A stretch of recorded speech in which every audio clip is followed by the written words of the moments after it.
Hello guys, in this video I will teach you how to make baby sleep. So here it comes. First, put baby in the duyan.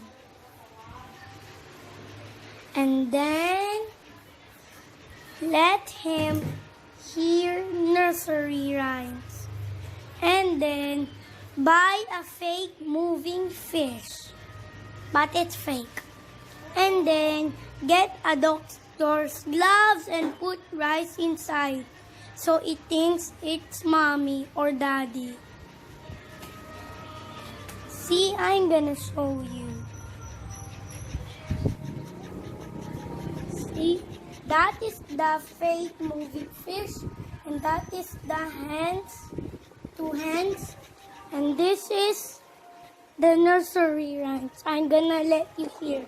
So it came from in the phone.